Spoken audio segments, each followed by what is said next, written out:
Before we get into this week's episode, I want to make a plug for Art Market Minute.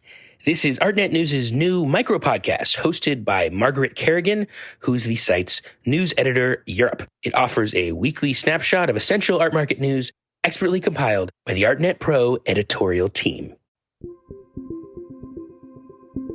All of these things that maybe I'm supposed to be very concerned with are not my primary concern. And so I thought there must be a way to assemble a group of artists whose work is addressing exactly what it is that made me so fascinated with this book.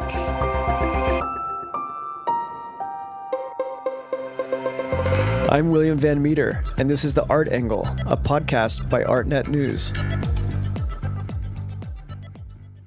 The Gladstone Gallery director Alyssa Bennett was one of legion to fall under the thrall of Donna Tartt's novel, The Mystery Told in Reverse, The Secret History. Since its 1992 release, the book has sold 5 million copies.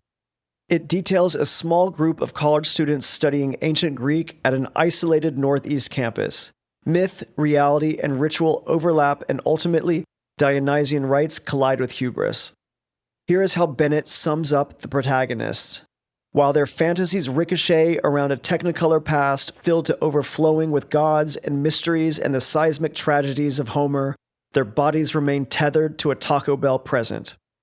The book is yet to be seen on the big screen, but Bennett has found the 2006 super low-budget obscure video art adaptation. It's part of The Secret History, a fascinating group art exhibition she curated and which is on view now at Gladstone 64, the gallery's Upper East Side outpost in a converted townhouse. The artists featured range from more familiar names like Hope Atherton and Matthew Barney to Bennett's astrologer, Mickey Pellerano. Bennett joins us to discuss the show, her meandering path in life and the art world, and also remembers her mentor, Barbara Gladstone, the legendary gallerist who passed away last month. Hi, Alyssa. Thanks so much for joining us on The Art Angle. This is my great pleasure. Thank you so much for having me.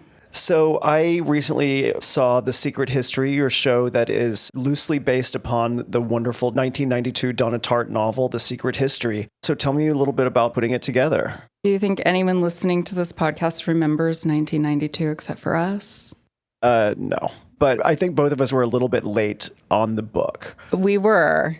Sometimes I have this kind of inverse reaction when people tell me something's really great and I just, it feels like spiritual warfare and I can't face it. So I did not read this book until I was probably, I'm going to say 42. And it was in the middle of the summer and I was at my parents' house and I'd read every Mary Higgins Clark book that was available to me. And I saw The Secret History on the bookshelf and I decided to read it. And I read it very quickly. I was very interested in it structurally, and so I read it again, this idea of sort of pulling the seams out of it, like seeing how a garment was made. And then I started listening to it obsessively. Donna Tartt reads the audiobook version, so I listened to it, I think, every night for 3 years. I listened to it for 3 years, every single night. I guess it's like if you look at anything very, very, very closely, sort of the threads start to fray and you see what's underneath it. And that was kind of what inspired me to want to do the show. In the end, I don't think that the book is about the mystery. I think it's about something else. And I wanted to sort of investigate what that something else could be. Well, first of all, I think that we need to kind of summarize what the plot is.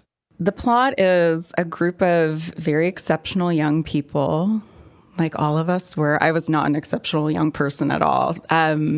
It's a group of very exceptional young people who go to a school that's kind of a Bennington proxy. So Donna Tartt started it when she was at Bennington.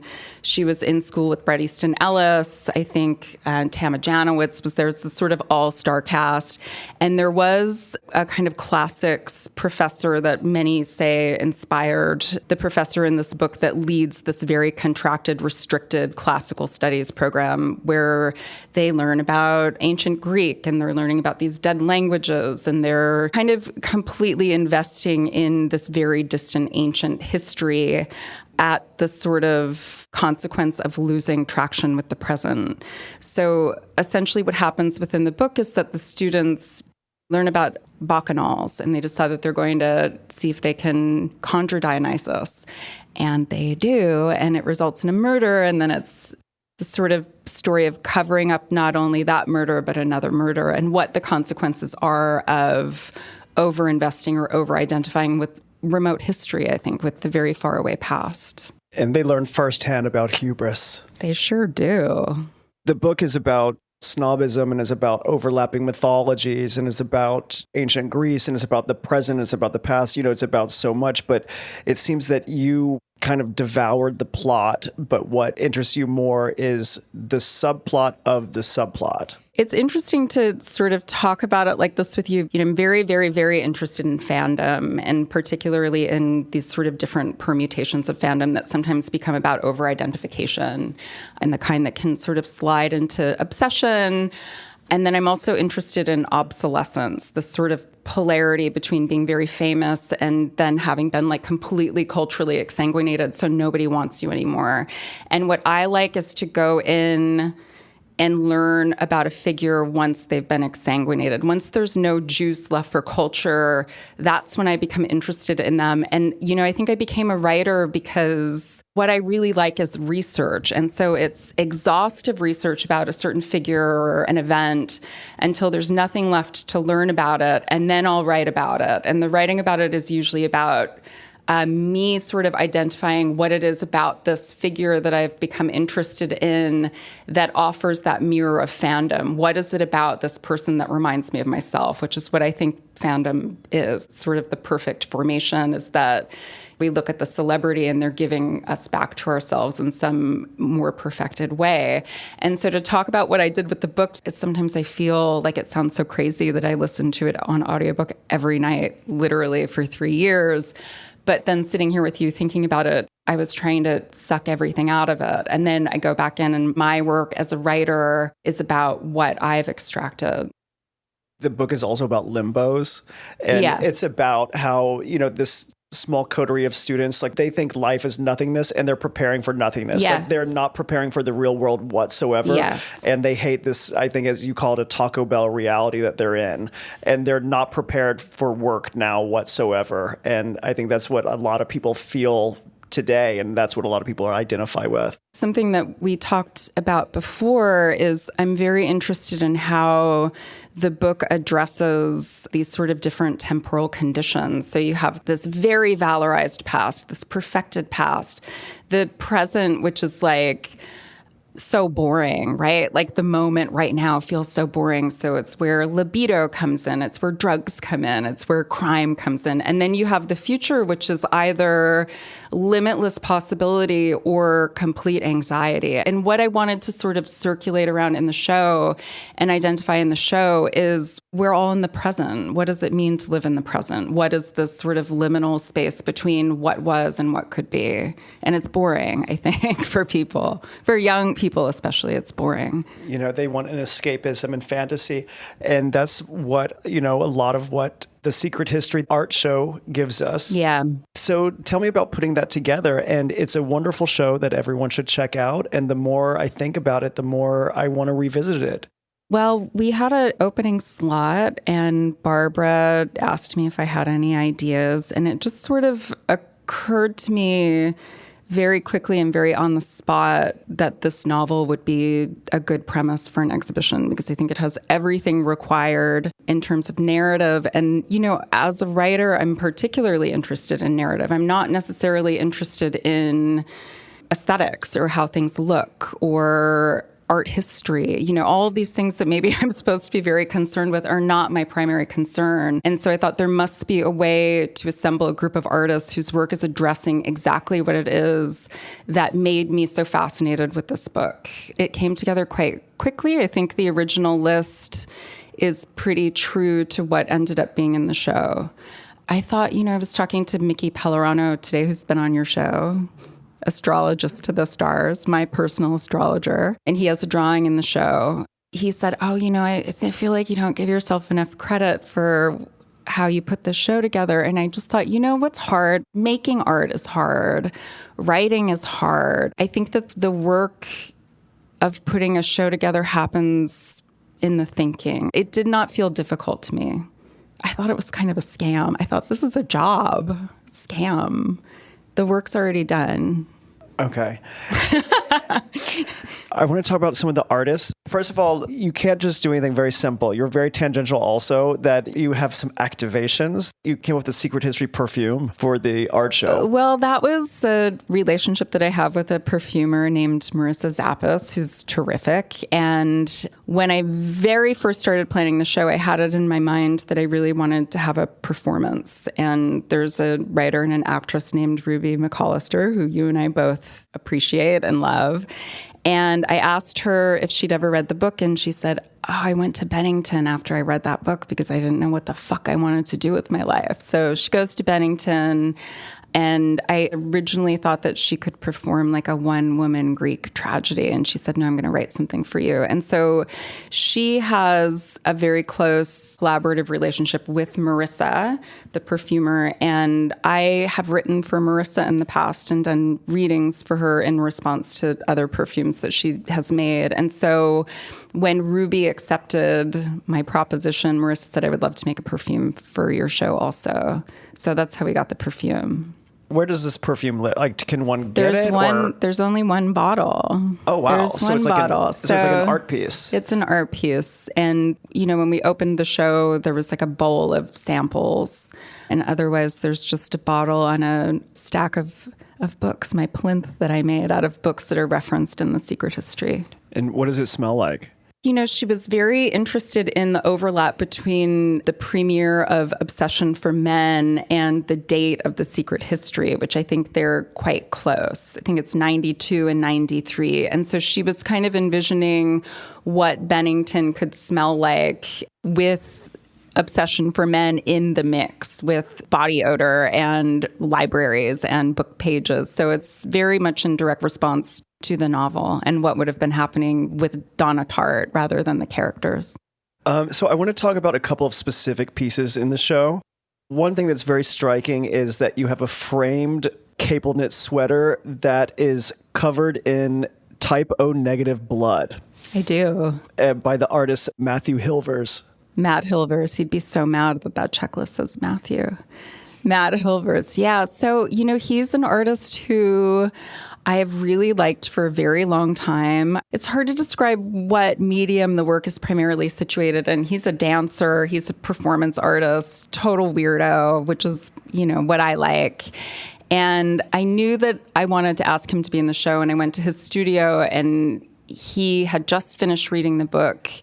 And he brought this object out that's in a sort of plexi shadow box, and it's the sweater that has these sort of big, terrible-looking blackish red stains on them. And he told me the story of it, which was that he had gone to grad school in London, and everyone he was in school with left for Christmas, but he was from Chicago and couldn't afford to go home. And so he was, you know, alone in this dorm or wherever he lived. And he walked into his studio and he saw a paper guillotine, and he had this psychotic break, like this intrusive thought, and he cut his fingers off. So this was the sweater that he wore when he went to the hospital to get the fingers stitched back on. And I thought that it was one of those unusual moments when this object that already existed in the world so closely aligns with all of these issues that are circulating in, you know, the sort of theories that are in the novel that I was interested in exploring. And I wanted it. And he said, but I want to make you something else too. So that's one of the Matt Hilvers works that I have, which is evidentiary, I think, in a lot of ways, which makes it very interesting to me and suits that taste that I have for narrative. And what about the other piece? So the other piece, whenever people get nervous that he cut his fingers off, I like to say, but... And then you walk over a couple of feet and there's this incredible painting that he made. The fingers got sewn back on. So he had seen a JPEG. I think there's one picture on the internet, very low quality, of a Poussin painting that was vandalized in a museum. And because it was behind glass, the museum was able to very quickly remove it from the gallery, clean off the vandalism, and put it back as though nothing had happened. So he made this painting that's a 1-to-1 replica of the Poussin with the vandalism included forever. And I thought, again, like, what a fascinating, complicated incredible way to address the circuit of what history we choose to keep, what history we choose is extraneous, and what's allowed to be permanent, which I think is part of the fascination with the ancient world in this book. And I think for me, as I sort of got into it, was what's allowed to stay forever. And, I think that there are things in history that we allow to stay forever that are completely insignificant and not consequential. And it's how does time sort of gild these objects or gild these ideas that are truly very quotidian. And I think that painting in particular, it's a complete 360-degree sort of perspective on this very complicated issue of time and foreverness. Okay, and just to make that clear, in this work, Hilvers did a note-for-note recreation of the Adoration of the Golden Calf, which is a 1633 painting of a Greco-Roman ritual of a large group celebrating this idol of a cow. And not only did Hilvers recreate the painting, but he recreated the graffiti smear of orange going across it. Hand-painted graffiti. No spray paint there. And how long did it take him to create this? I know exactly, actually. I asked him 48 days before we needed it in the gallery. And so he worked on it 15 hours a day for 48 days, varnished it in the gallery. It's really a very remarkable piece of art. And so were the artists all familiar with the book before the show? No. And, this was part of my pleasure because as a literature person, one of my favorite stories about Barbara is we went out to dinner with Itzhak Perlman last summer because my son's a classical music fanatic. And Barbara was like, boy, can I introduce you to someone? Ollie loves Paganini. So we were sitting at a table with Itzhak Perlman and Barbara said, this is Alyssa. She works with me. And she said she does a very fine approximation of someone who cares only about art. But those of us who love her know that what she really loves is literature. I was like, wow, we laughed. It was funny. But I think, when I first came up with this idea, it was important for me that everyone read this book. And so I bought 15 copies of it and we mailed it out to every artist. And some of them were familiar with it and some were not. A lot of the work in the show is in direct response to the text, which I think is sort of what makes it feel quite charged, that it wasn't me looking through a card catalog and looking for the match. It was people interpreting the book and making an object that they felt came from it. You better work that card catalog reference. I'm working the party girl at the library. All right. So some of the artists recreated scenes directly from the book. That's true. One of my favorite, very sweet stories from the book is a Japanese artist, Arisa Yoshioka. When I gave her the book, she was quite nervous because she'd never read a full novel in English. And she said, I don't know if I can do it. I'm going to try. And I said, just try. Try for me. And so she sent me an email a couple of weeks after she'd received the book, and every page was annotated. And I thought, oh, she fucking got it. She read this book and she understood it. And that particular painting is quite interesting because it's aesthetically and formally quite a departure from what her work has looked like in the past. It's sort of structured with a shadow box. It has some dimensionality. It sort of, for me, represents some kind of breakthrough. There's a scene in the book where one of the characters shatters a mirror above a mantelpiece. And so when she made this work, that's this sort of fractured looking reflection in a mirror painted, she said, I really want this to go above this mantelpiece. It's made for this spot. And I just thought, how incredible. It's like, when you're a teacher and you teach something and it reaches somebody, that's kind of how I felt. Your lean on me moment. Oh, I was like, we're going to learn math next. We're not.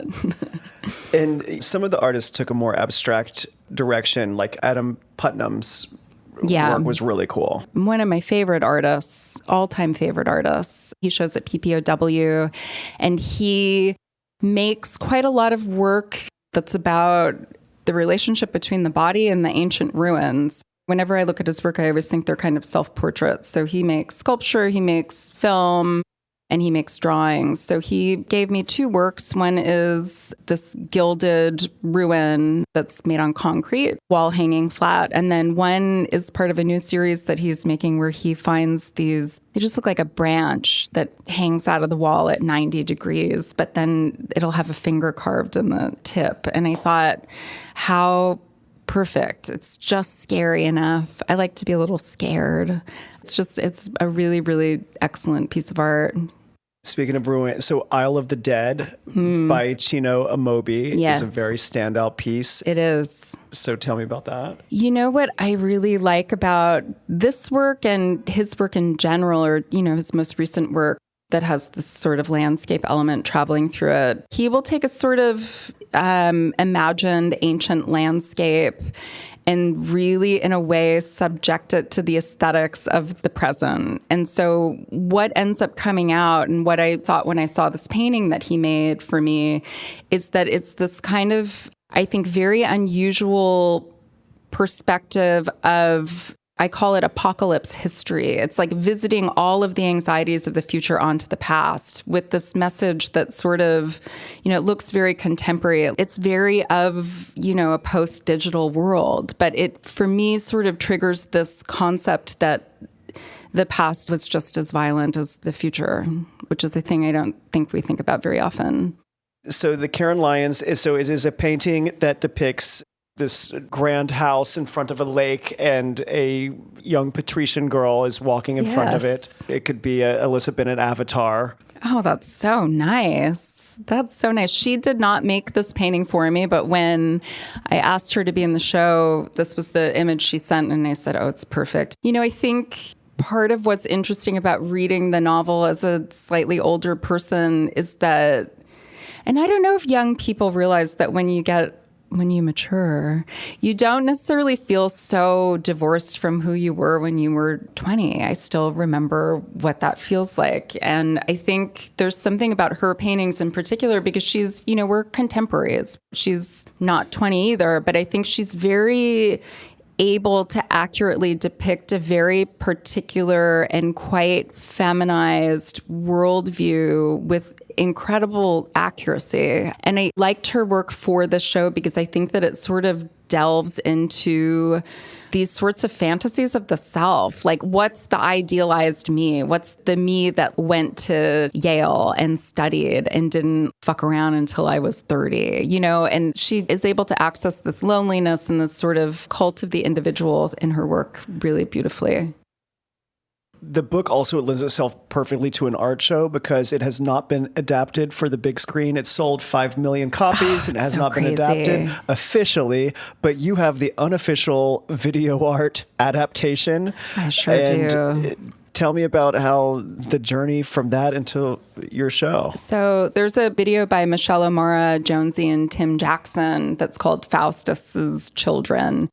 I think it's from 2006, and it's sort of an 8-minute, super condensed, direct adaptation of The Secret History made on a budget of, I don't know, I'm going to estimate with my expert eye for cheaply made art, which is what I really like. They probably had a budget of, I don't know, $400 or $500. So they made this film where it's like the characters are wandering through a forest and it's made out of paper and there's some psychedelic experience, but it's all rendered in swirling lights and like probably hand cut out tinfoil stars. And this incredible artwork that I love so much was included in the show probably 48 hours before it opened. My friend Matt Connors found out about the theme of my show, and he said, have you seen this video? And I had not, and I saw it, and it's funny that it was such a late edition and it wasn't totally my idea, but when I look at it, I think,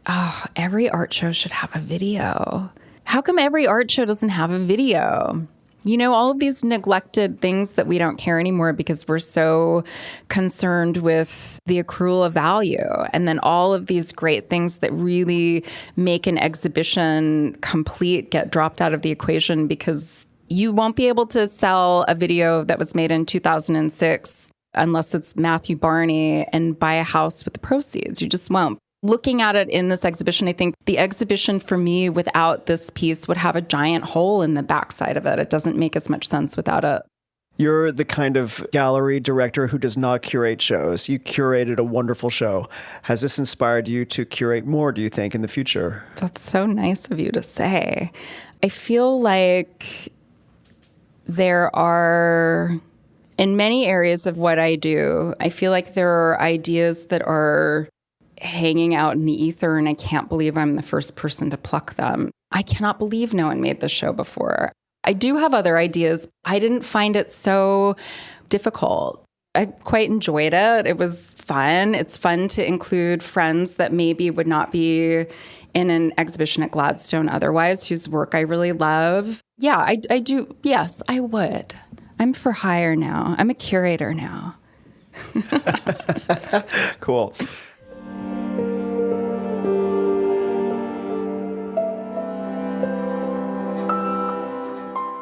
So director means many different things at different galleries. What does it mean for you at Gladstone? I think that what attracted Barbara and I to each other and why it has been a very good place for me to be is that I think that she appreciated what it meant to have a director who maybe thinks more like an artist. I'm not a very business-minded person.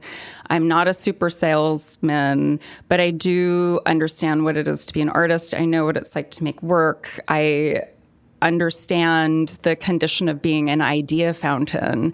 And she always gave me a lot of sort of latitude to be myself and was able to sort of find a position for me within her company where I could thrive, not as someone who went to graduate school to study art history, because I did not. I never studied art history. So it was some kind of elective affinity between her and myself where she understood what my value would be to her artists. So I talk to our artists a lot. I write for them a lot. I don't write every press release, but I do write some. And I'm there to have ideas and to work with artists and to make sure that the very unusual, particular, magnificent vision that she had when she opened that gallery, whatever my part is in maintaining that, that's what I do there. And there's other directors. Yes. And do all of them kind of have different roles? I think that what was maybe not so visible from the outside, from someone looking at the gallery or even sort of casually interacting with Gladstone's staff, particularly the directors and the partners, is that Barbara very consciously assembled a staff. I hope I don't cry when I talk about her. I love her so much. She very consciously assembled a staff where everyone has some quality that she had. She was incredibly dynamic from business to thinking like an artist. I think she was really a person who was able to think like an artist. And so the way that the directorships have been assembled and the partnerships have been assembled is that everyone fills in one of the slots that she occupied. So it becomes this sort of holistic vision. She knew what each person was good at, and she knew that she was creating a system where there was not going to be any gap when she was no longer at the gallery, which is really remarkable way to construct a staff. I sort of always thought that, and then it becomes very clear now, of course, and we can look at each other and understand what everyone's role is. Cool. And how did you get on her radar in the first place to join the Gladstone Gallery?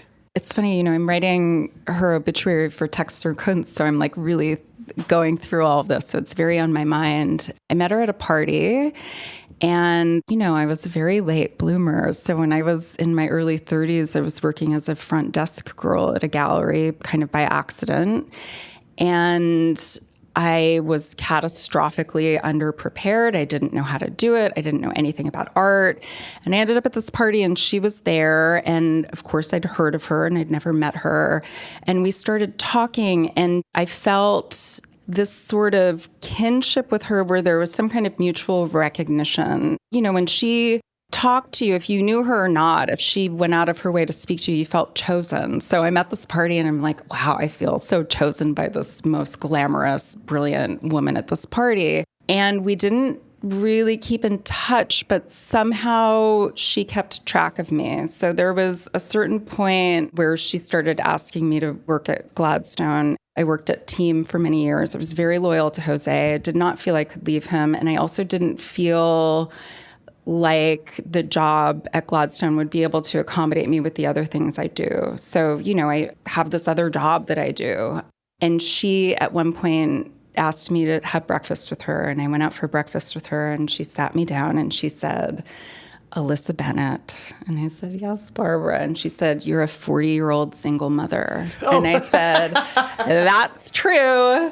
And she said, when I started this gallery, I was a 40-year-old single mother, and I'm going to take care of you. And she said, what are your conditions? And I said, I just got a Rauschenberg grant. I'm going away for 6 weeks, and I will never work at an art fair ever again. And she said, done. You got it. So never went to an art fair. Did my Rauschenberg residency. She gave me a very long leash. Okay, what's with the no art fairs edict? It's like an abattoir. It's like going to the slaughterhouse. It's so stripped for me. It's so stripped. Again, like I'm not a person who's sort of seduced by commerce or money or, the thrill of the sale. It's like a lot of talking for nothing. It's a lot of contextless works that are blasted out into a vacuum, so that in a way I think they lose what is crucial for me about art, which is not how much value an object can accrue, but what, again, even going back to this idea of fandom, what is the circuit when a person stands in front of a work of art? What gets activated both in the object and in the person? I haven't seen that circuit activated in a convention center, but maybe it's just me. Maybe it happens for some people. It doesn't happen for me. Okay, maybe you just need to find halogen lights more inspiring. Oh, you're so right. So I think like a lot of people in art, you got your start being a fashion model. I sure did. I don't understand how that works. If you can just tell the Alyssa story, I don't understand it. The Alyssa Bennett story is a story of like sleepwalking and not paying any attention and never thinking about the future. That's the Alyssa Bennett story. I barely graduated from high school, and I had a much older boyfriend who lived in New York. And so I finished high school. I came here. I moved in with him.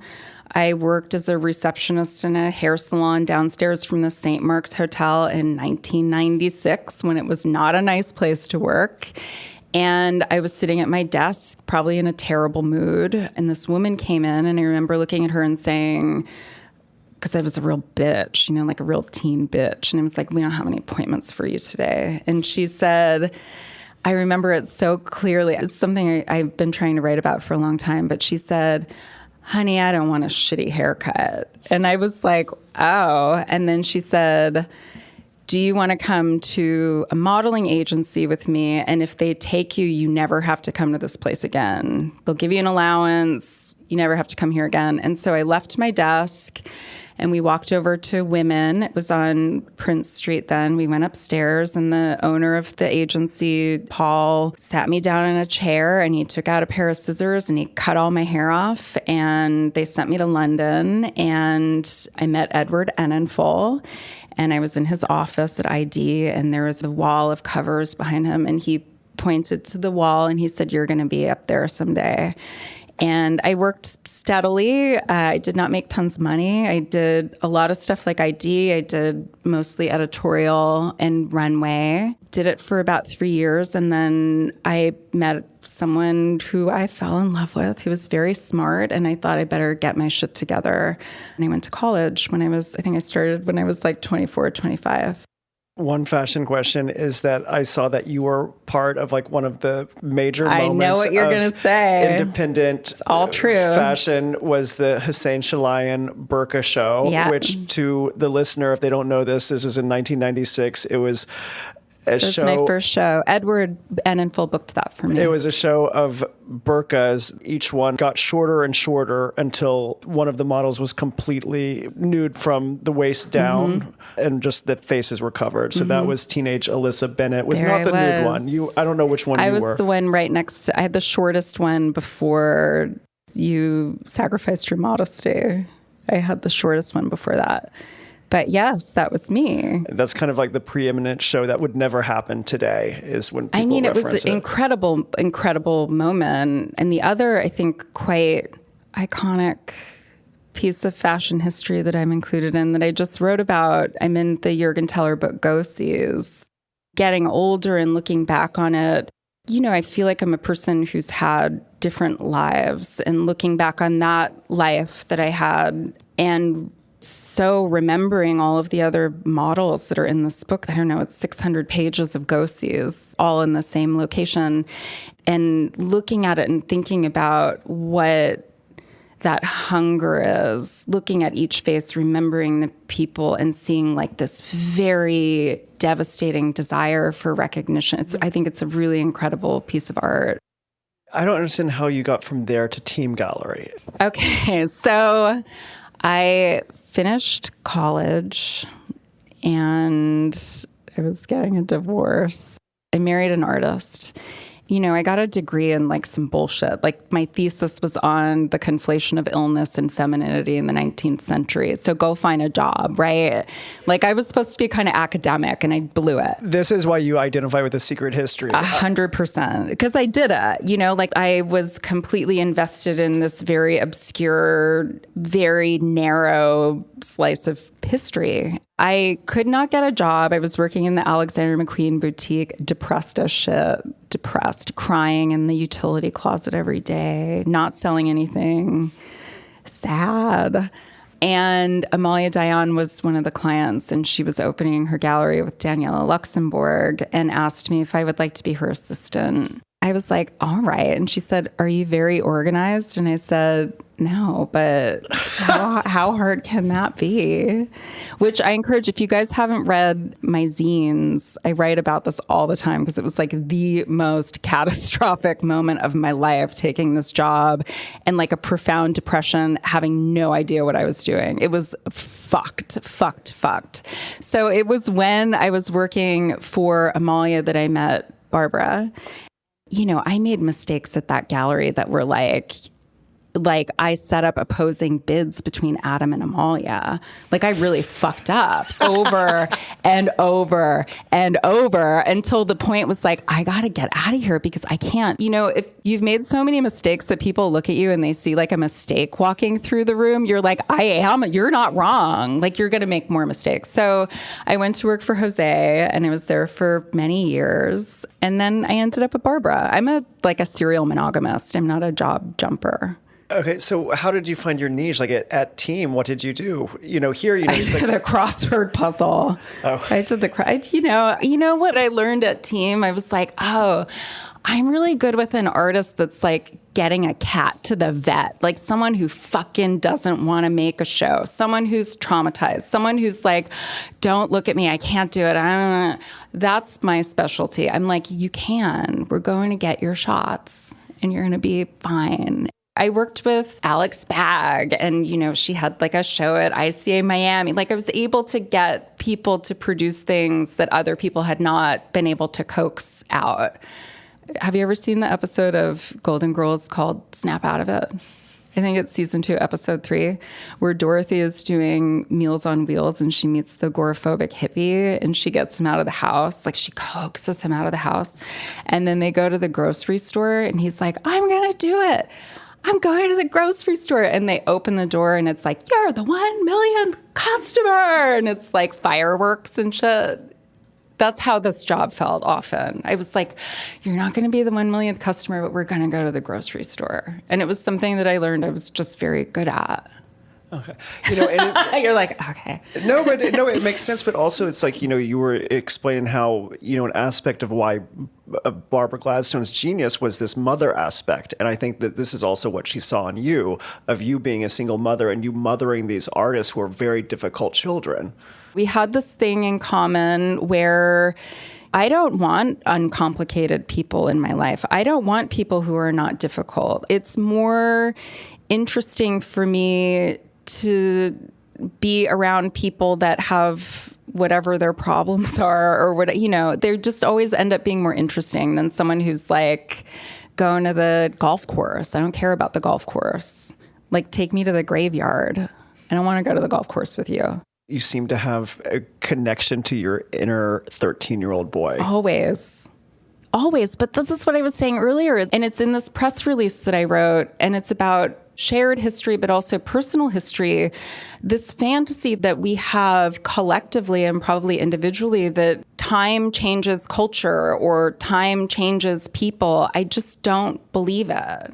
My best friend is my best friend from when I was 12. I saw her last weekend and I thought, my God, it's really as though not one day has passed. I think that's why I look very youthful. You can agree with me verbally if you'd like to. I agree with you. Thank you. Yeah, we're clinging to our youth. Cool. Am I young? So one thing that I need to talk to you about that I'm a big fan of your artistic output. Alyssa has done lots of zines. That's part of her art, but also Instagram is her art, and she does Regret Counter, which is an Instagram page, I guess you say, when people send in a handwritten list of the recipe of drugs that they did on the night of their worst regret. And it is very extreme. It can be very, very extreme. To clarify the handwriting, it's all mine. I always want people to know that handwriting is all mine because I don't want anybody to get spooked. I don't want someone to look at it and be like, that's my boss's handwriting who did blow with 4 hookers until 2. No, that's Alyssa Bennett's handwriting. That started because I think when I was pregnant and I was like, oh my God, this is so crazy. Like, you can't have a cigarette, you can't have a coffee, you can't have anything. And so someone would be like, oh, I'm so hungover. And I'd be like, tell me everything that you did. I want to hear the whole list,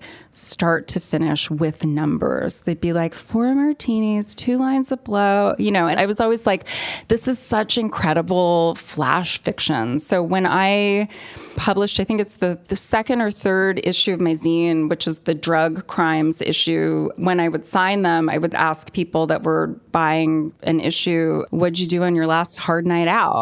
In honor of the essays that were inside. And so that's kind of how it started. And then I thought, again, here's an idea that's just hanging out for someone to pluck and commemorate somewhere forever in the ether. Commemorate these lost nights. Yes. Mistakes.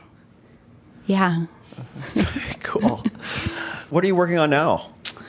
I sold a movie, which is another idea that I feel like was just floating around in the sky, and I can't believe no one ever made it. So I'm working on my first script. Oh, wow. Okay. Can you tell us about that, or will someone steal it while you're working on it? No one can steal it because it's about Edith Wharton. No one wants to steal it. No, but everyone's like, that dusty bitch. It's about Edith Wharton. And I found a very little known short story that I feel is a supernatural companion piece to one of her very well-read novels. And I thought she wrote these 2 things to go together, and I cannot believe that no one ever finished the job for her. How come no one's finished this job for Edith Wharton? I also believe in ghosts. I'm like a big ghost person. I have a number of psychics and astrologers and things that I go to. And Sasha Ravitch, who's really incredible, who has an amazing podcast. When I first met with her, she said, I look at you and it would usually be a really terrible thing because wherever you go, I see you with a room full of drowned women behind you. It's like all of this unfinished misery, all of these maligned, drowned women. And she was like, but with you, somehow everything's great. And I feel like sometimes one of the drowned women whispers something to me. Everyone's like, that bitch is crazy. But I do. I feel like these ideas are just out there to take. Did I kill you? Are you deceased? No, I'm just looking at all the drowned women behind you. Here's the secret to my, they just listen a little. And so what's the reception been to The Secret History? It's been good. It really makes me think that we need more narrative in the art world because people like storytelling. I think they respond to it. There's a lot of talk about market and this Who and that. cares? That's what I say. Yeah. You don't want to talk about plot in the book, but I like to talk about plot in the art. When people are like, but the market, for me, it's like my head is a balloon losing air. It's like, going around the room. Who cares? Okay. I know people care. I'm sorry, people that care. I value and respect you all in your homes. Okay. I think that's about it. Thank you so much for joining us on The Art Angle, Alyssa. Oh, you're so fun. Thank you for having me. Have me back. Please. Thank you. That's it for this week's episode. If you like what you heard, you can subscribe to the show on Apple Podcasts, Spotify, or wherever else you get your podcasts. Also, take a moment to rate and review us. It will help other listeners discover what we're doing. The Art Angle is produced by Sonia Manalili and Caroline Goldstein. Thanks for listening, and see you next week.